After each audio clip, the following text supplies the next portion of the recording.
to Wisdom of Women, the podcast to bring you insights of successful women leaders. I'm your host, Sherry Hilton, and whether you're a working professional looking to level up, an aspiring entrepreneur, or simply curious about the stories of women who are making a difference, this podcast is for you. Our guests come from diverse backgrounds and industries, but they all share one thing in common. They've overcome challenges and achieved success through hard work, determination, and a willingness to take risks. They will tell their personal journeys, the lessons they've learned along the way, and the wisdom they've gained. Join me each week as we dive into the experiences and perspectives of extraordinary women and discover the inspiration and motivation you need to achieve your own goals. So without further ado, let's get started.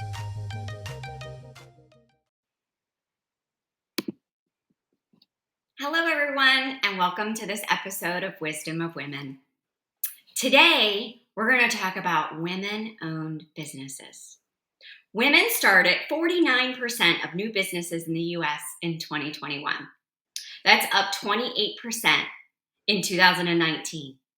More than 5.4 million new businesses were created in 2021, starting a new record, and it's probably a little bit due to COVID. Today, my guest, Meghan Nicholson, is no stranger to owning her own business and entrepreneurship. I'm going to let her introduce herself and how she got into owning her own business. Hi, Meghan. Hey, Sherry. Thank you so much for having me. I am so honored to be here. And yeah, so in 2008, I took an intern position at a local music school. They had lots of different teachers of all instruments. And I took an internship position focusing in piano and vocal, which was always a love and passion of mine growing up. And I graduated the internship program in 2009. And I was able to teach privately their piano and voice students and occasionally helping out with some of their group classes they had. And then in 2014, I made a big shift to go and start on my own studio where it was just me and test the waters. And I learned a lot, and, it was scary, and there was lots of great learning opportunities though.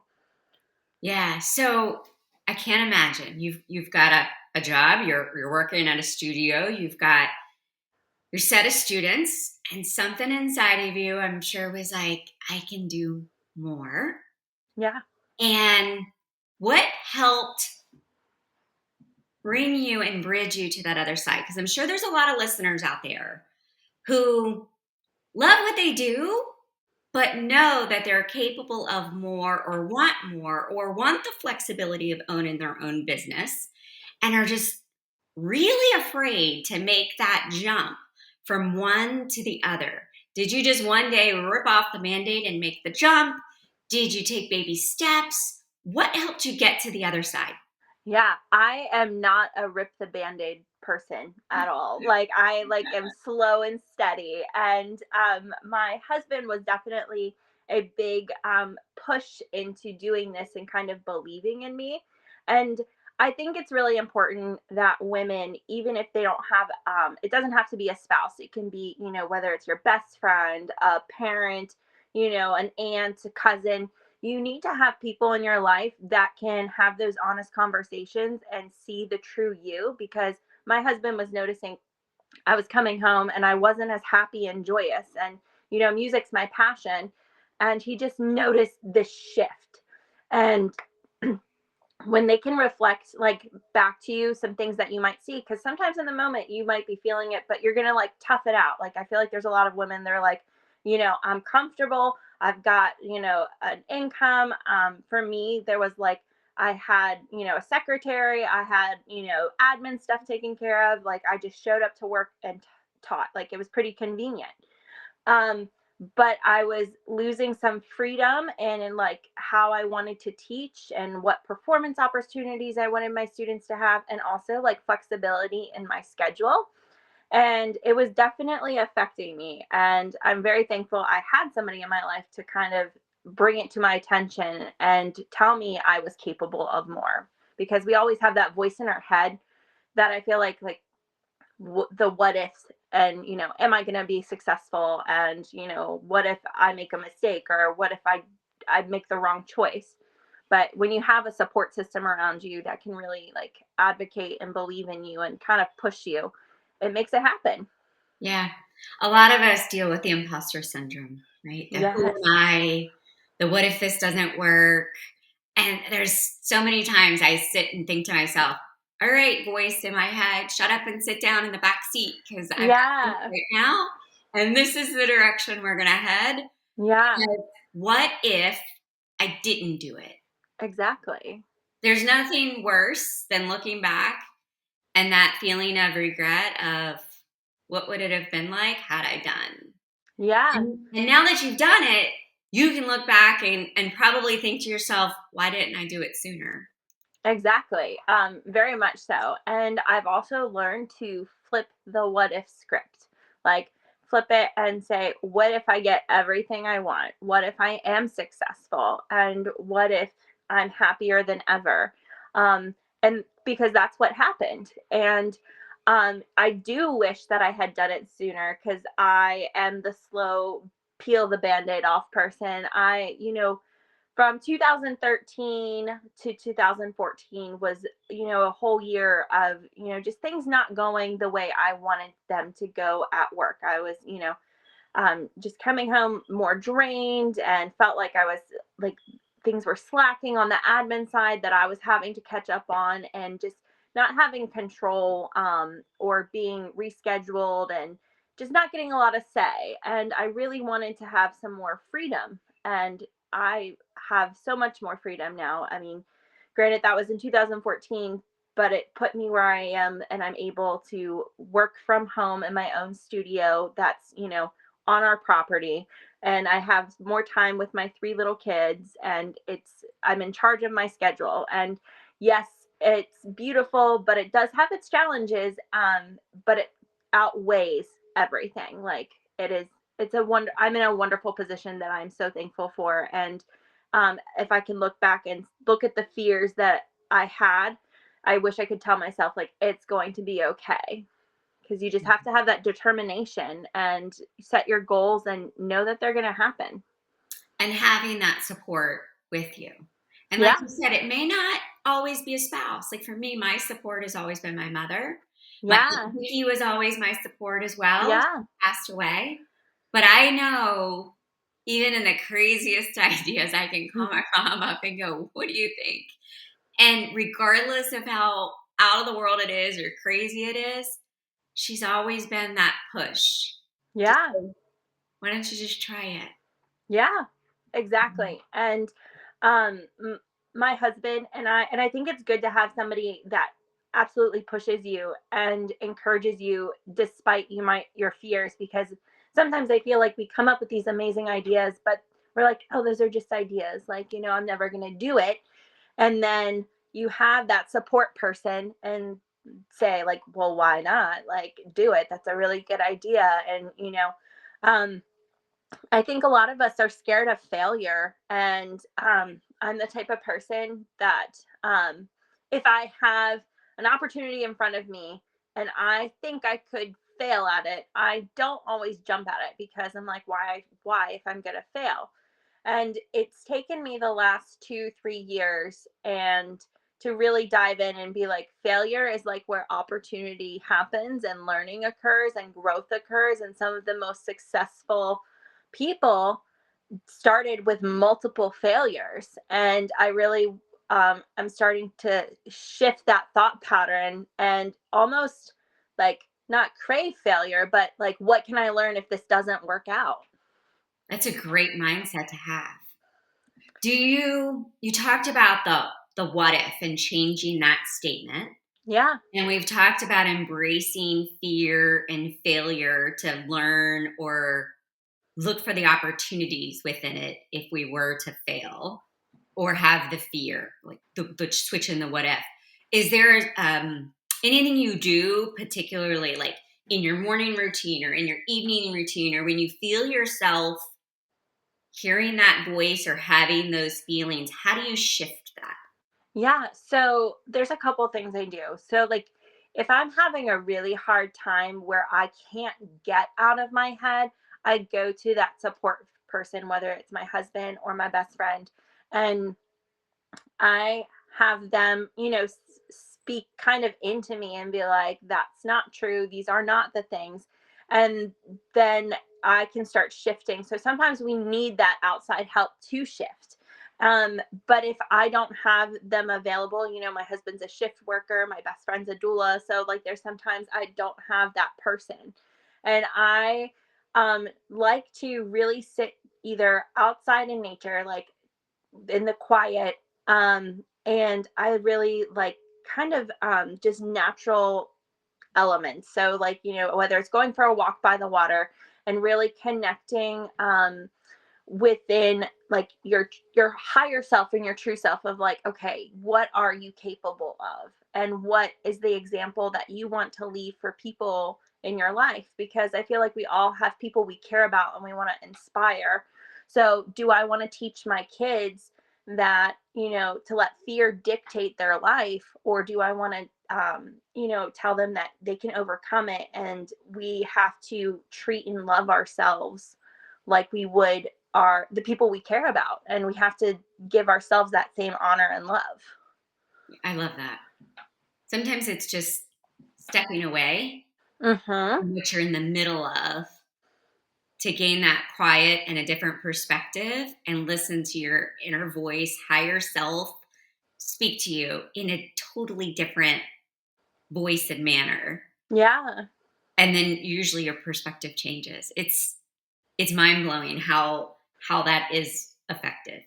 And Yeah. getting outside in nature, we're so technology driven, right? The pings, Yeah. the dings, the who's doing what on Yep. social media can be a huge deterrent sometimes to making the leap as well. Yeah. Because that's comparison. We compare ourselves to, well, somebody's already doing that, or Mhm. they're doing it this way. I could never stand up to that.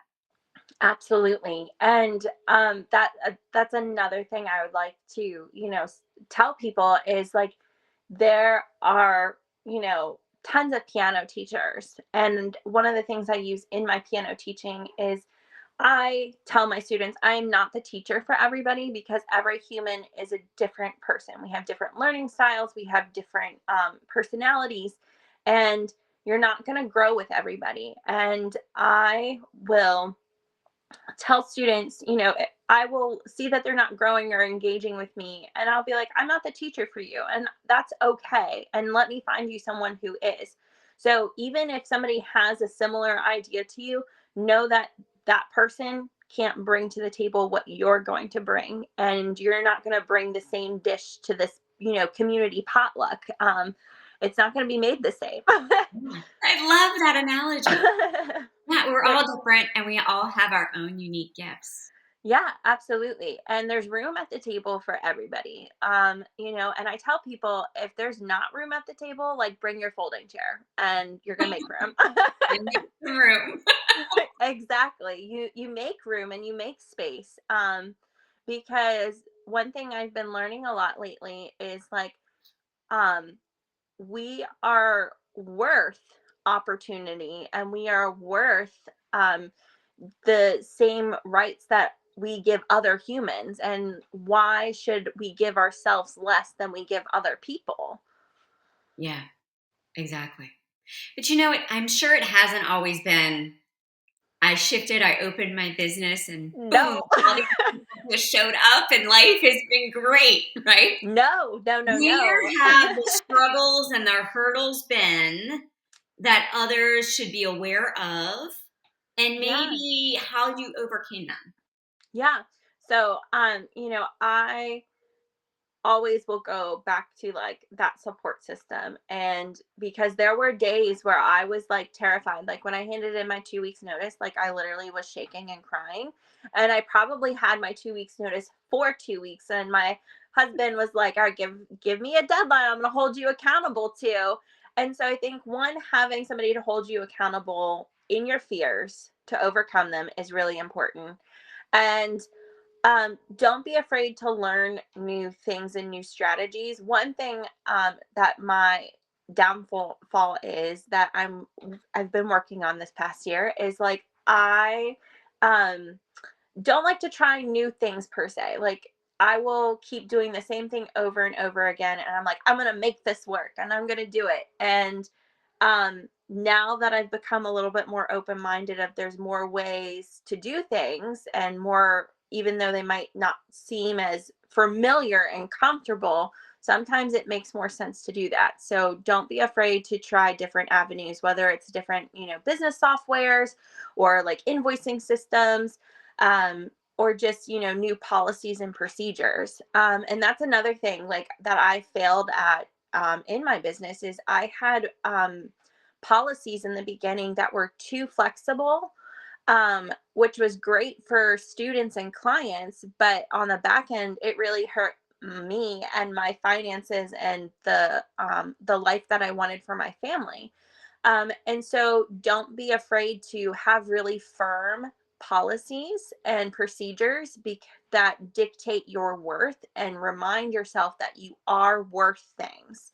Um, because it's such a huge shift. Like this past year, I changed my policies, and already within the first month of doing them, it was such a huge stress relief. And everybody, I had that fear of like, well, everybody's going to be upset about this, because it's different and it's changing and it's not as flexible.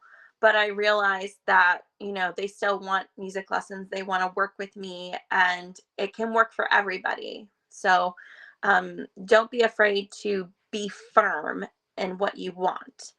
And the other thing that, is just learning that I learned is like you have to wear different hats at different times. So being a business owner, like I am the music teacher, but I'm also the HR department's PR department, like I have to answer all the emails and schedule things, schedule performances, schedule recitals, um, and taking care of like the admin side of things, which I hate and detest, but the things that you don't like still, the good outweighs them. So you just kind of have to grit through it and remind yourself like why you're doing the things that you might not enjoy as much. Because it does come full circle and it all balances out, even if you have to do more, but it's worth it. Yeah. Yeah, I like that because when you own your own business and you jump into it, I don't think you realize all of the behind the scenes Yeah. that it takes to own a business. Yeah. So you're wearing multiple hats, and before you know it, your life is encompassed by that business. So you talked Yeah. about setting boundaries and changing policies and setting proper procedures. And I think that goes along with boundaries because you own a business, but you're not the business. And Exactly. Megan has kids and a life and a husband and your own self to take care Yeah, of in addition to the business. And so, absolutely. how do you set a schedule or manage so you're not all encompassed and consumed by the business, but you're still able to wear those multiple hats? Yeah. So I have a set teaching schedule. That's I teach Tuesdays, Wednesdays, and Thursdays. And the hours that I'm teaching. I don't teach earlier, I don't teach later. And if somebody has to reschedule, I pick 4 days ahead of the month. That would be on a different day. So I might have a day on Monday, a random Saturday, and I don't change that anymore because that those other days are for me to do the admin side of things and also to take care of myself and my family and find that balance because my husband will tell you that I struggled with balance so much because I do have a very good strong work ethic, but that can also have a bad side where I wasn't finding balance. I was constantly, struggling with like my mental health and my physical health because, I wasn't taking the time to take care of myself because I would answer emails, at midnight, or I would respond and fix something for a student at like 8, 9 o'clock that they needed help with for school. I'm like, oh, well, it's going to affect their grade. And then, I had to step back and really put in these boundaries. And, I tell students all the time, like, if you need me to do something for you, I give them a time and a deadline. And if it can't be accommodated after that deadline, like if they give it to me afterwards, I'm saying, I'm sorry, I can't do this. I really would like to, but next time we need to make sure these deadlines are met. So just being firm in that and reminding yourself that to maintain balance, you put those boundaries and policies and procedures in there for a reason. And it's funny because when I did this, this past year, I had kid number 3. And so he's 6 months now. And my life is running a lot more smooth and convenient in my work aspect. And people are like, well, how are you functioning and doing so much better, but you have a third kid? And I was like, because I'm honoring the policies that I set for myself and I'm honoring my boundaries. That's something I need to learn from you because I'm terrible at it. I'm the one who's up in the middle of the night catching up from work and making sure that my customers are taken care of in my sales job. If I can't finish up all my emails during the day because I'm on the road and whatnot. So Yeah. I'm guilty. I'm guilty. It's okay. I was that, and it's something that I really had to learn this past year because I saw the toll it was taking on my husband and my kids and even myself. I was constantly ridden with anxiety and deadlines and worried of how it was going to affect other people, if I didn't get that recording to them, even though that student didn't make the request, in the proper time, like I still would feel bad. But knowing that, like, we gave the opportunity and we shouldn't punish ourselves when it doesn't kind of fall into that meeting place. Yeah. Um, Yeah. I caught so myself the other day saying, their fire is now my emergency. yeah, And I've got to hurry up and get something done, right? Be it my kids, be it my work, be it whatever. And I yeah, thought, why am I all stressed over something that I shouldn't be? And exactly. it goes back to having expectations and boundaries Hmm. with your life and with work. So I think anyone, not just Yeah, women, but anyone listening to the podcast, owning a business or not, can implement that even in their day-to-day life. absolutely. Yeah. And it's something that I did not have until recently. So like my life would often have that dumpster fire or that added stress, and trying to juggle. And then when somebody would throw something, it's adding another ball to that juggle, and then you're sweating more. But now we're like, oh, no, no, no, I'm only going to juggle 3 balls because I can balance this. And every once in a while, the universe throws something at you and you just have to make it deal. But know if the scales, tip a little bit, as long as we make sure that they go back eventually, like it's okay. It's kind of learning to roll with the tide, the ebbs and flows. Yeah, exactly. Now, let's go back to what you did and Hmm. what you're doing now because we've all been in careers, switched jobs, and think about starting a new business, but then we're like, well, we're here, it feels comfortable, it's something I know, I've been doing it. What, looking back, we talked about this before we hopped on the podcast, and I know you mentioned some of those things that from that career path that you're now using today and helped you move over. And we looking back, and I think the word was gratitude. Yes. So I think one of the most important things is when you are shifting to be on your own, still be grateful no matter what the situation you came from and what it taught you, what you learned, because you can use it. And if it, even if it was things that you're like, I'm never going to do this again, like you learned how you want to function and how you want your own business model to work. And um, I really am thankful for the internship I was offered. I had a wonderful teacher that imparted a lot of wisdom and really pushed and had me grow in different areas. I'm very thankful for all the students that my music academy gave me and brought to me. Um, and I'm very thankful for the community that I had there, because that was another thing that was scary. I left having coworkers to being on my own. But I will always be thankful for the opportunities I had, and even though when I left I was not happy, I can still hold space and gratitude for the opportunities and things that I learned and that they gave me.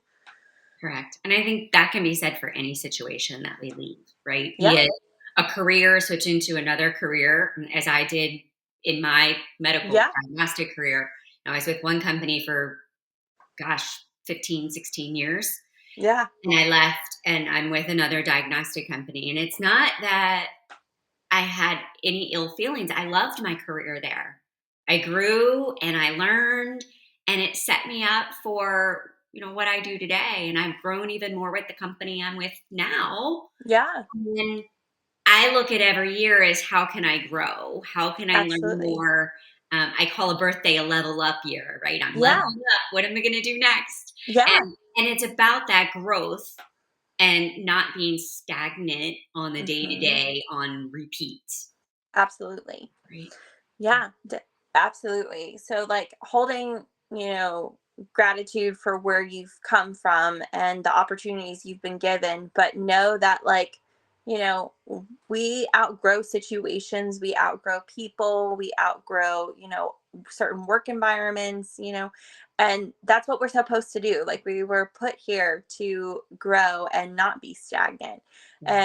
And, it's reminding ourselves that when we're comfortable, um and that's when we have to start, okay, we're getting comfortable, so like how can we grow, and what's the next step, what's the next level, how do we move forward, how do we continue to stay on a constant flow versus getting stagnant.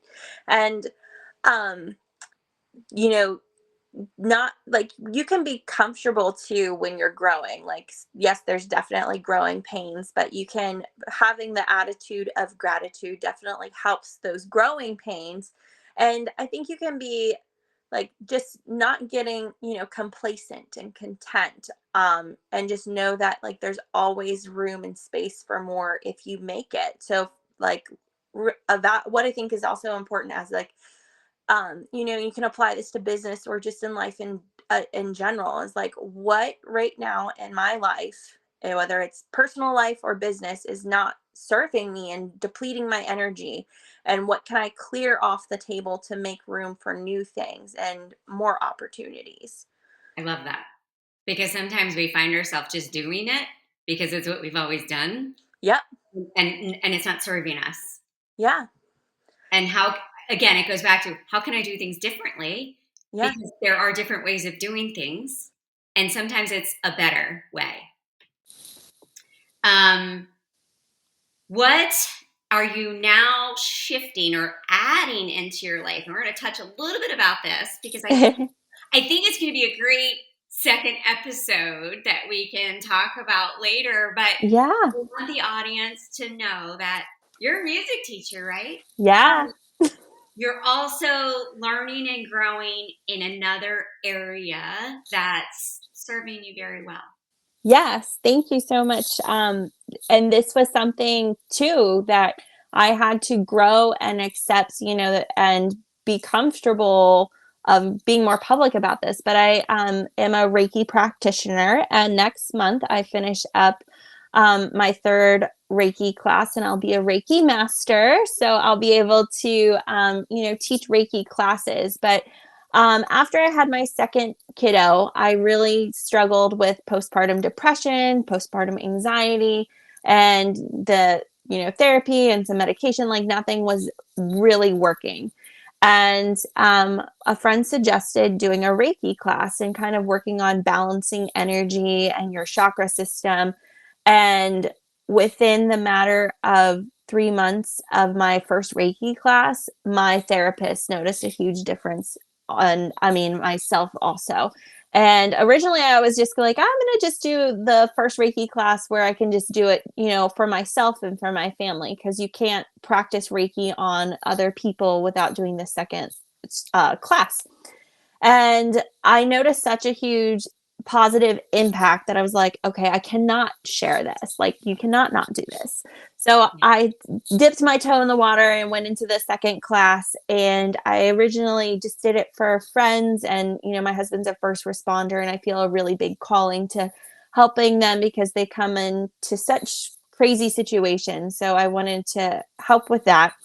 And that just exploded, and it's been going, really well. And as I've gone into my Reiki practicing, I've also embraced, I've always had it, but I've always kind of denied it. But I've fully embraced the fact that, like, I'm a medium, and bringing that closure to people has really been fulfilling. And it's just that next step, because I've been a music teacher, since 2008, and it was time to say, okay, what else is there for me? Like, where's the next area of growth? Because this has really grown me in the past 2 years of practicing Reiki. I am a completely different person, and it's really challenged me to look inward, which is another thing I'd like to leave with the listeners is always take time to look inward, and whether it's by yourself or having that support person, and look at your flaws and accept your flaws, because it's part of that balance. Like, there is no perfect human, even whatever we see projected to us. Everybody has their own internal weaknesses and struggles. But when you can accept them and you can be vulnerable with them, that's where connection happens with other people. That's where growth happens. And so this new journey for me on, practicing and building my Reiki and mediumship business has really been beneficial, I feel like, for myself and my spiritual and mental health, but also for other people. So I'm excited to continue to see where this goes. Yeah. It just shows that you can go from one to the other and to the other and continuously evolve if Yeah. you learn to embrace the fear and step Hmm. out and learn new things and challenge yourself. I have a few Absolutely. questions that I ask all of my guests. So I'm going Okay. to roll through a few questions for you. Are you ready? I am. How do you motivate yourself? I really try to look at my kids motivate me, and I look at myself and say, all right, how would I want my kids to respond to this situation, and what would I want for them, and know that, like, what I want for them I should want for myself, because I am the example. That's awesome. What are you most proud of? Definitely my family. I love them. They are such a bright, like, light in my life. And even though it is chaos and crazy with three kids, and sometimes a fourth child, my husband, I love them and all the adventures that we have together. That's awesome. What would you tell your 20-year-old self? I would tell my 20-year-old self that you are worth so much more than what your mind is allowing you to be right now. Um, and to let go of the fear and embrace failure, because that's where you're going to grow. And what brings Megan joy? Um, it definitely comes back to my kids. Like, watching life through their eyes is, brings me the utmost happiness. And then also connecting with nature and music, for sure. Yeah. So, with that, how can our listeners get a hold of you? And I'll definitely include everything in the show notes, but how can they get a Yeah. hold of Yeah, so I have my music Facebook page linked with Sherry, and as well as my Instagram if you're looking for music lessons or just looking to kind of chat, ideas and how to make that shift.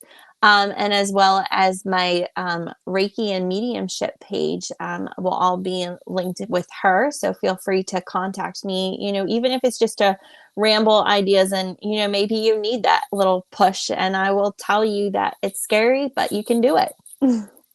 Thanks, Megan. Thanks for having us, and we'll see everybody next time on our next episode of Wisdom of Women. Thanks, Sherry. Thank you. Thank you so much for tuning in to Wisdom of Women. I hope you enjoyed our conversation and gained some valuable insights and inspiration. How to connect with me and our guest today, as well as any links, can be found in the show notes. Please share this episode with your friends. If you haven't already, be sure to subscribe to our podcast and leave us a review, as it helps us reach more women like you who are seeking to learn from successful women leaders. Stay curious, stay hungry, and always push forward. We'll be back next week with another amazing guest. Until then, keep chasing your dreams, and we'll see you next time on Wisdom of Women.